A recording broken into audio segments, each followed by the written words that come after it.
Hi there, Patrick Bell from the ABC. A question for Mr Sukkar. Your Senate colleague Andrew Bragg today said that you would repeal Help to Buy and Build to Rent if you won the next election. I'm interested to A, confirm if that is the case, and B, probe why, if that's an option people want. It may not be what you agree with, but why take that away from people if that is the case? Well, thanks for your question. They're terrible policies, which is why we are, in many respects, unsurprised but dismayed that the Greens are now supporting it. On Build to Rent, the Greens have sold out. Max speaks in this room today, railing against the property industry and the banks, yet the Greens have said that they'll vote with Labor to give preferential tax treatment to foreign corporates to own housing stock in this country through Build to Rent. We don't think that the most beneficial tax arrangements for housing in this country should be the province of foreign fund managers.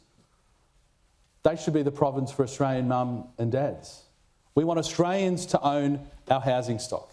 If you accept that around a third of people rent, and that's not likely to change or it's not likely to drop, who's going to own those third of homes that Australian renters rent from?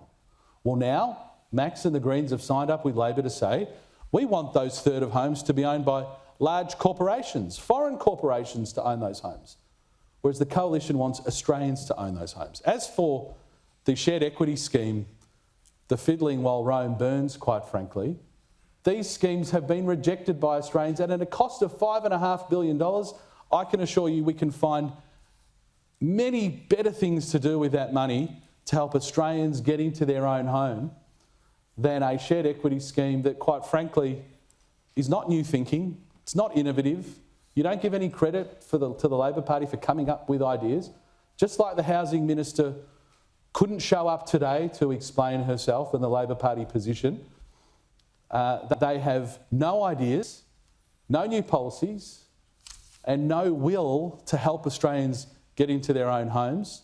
And that's why we unashamedly oppose both of those measures and will not do what the Greens have done, which is go back on all of the arguments and critiques that I've made that Max has very eloquently made in the past, who he will now support those bills.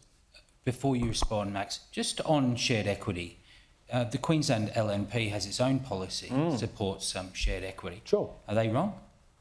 Well, shared equity has been a province of state governments for a long time, and I'm not going to gratuitously criticise state governments if that's what they choose to do. But Is it a good policy or bad policy? But the Australian people have voted with their feet. The Australian people have voted with their feet on shared equity. In New South Wales, more than 90% of the shared equity places were still available. They couldn't give them away. And it's not entirely surprising to the Australians watching this telecast that the answer, supposedly from Labor, is that potentially 10,000 very lucky people a year, 10,000 a year, when we think about first home buyers under the Coalition government got up to 180,000, 10,000 a year may get an opportunity to have half their home owned by the government. The government takes all the upside when you sell it at the end, and they take their share. But for all the costs and the repairs and the maintenance on the way through, that's yours. You bear that cost. No wonder, quite frankly, Andrew, Australians voted with their feet and have rejected it. If state governments want to do it, fine. We don't think it's the job of federal governments to perpetuate policy that hasn't worked elsewhere.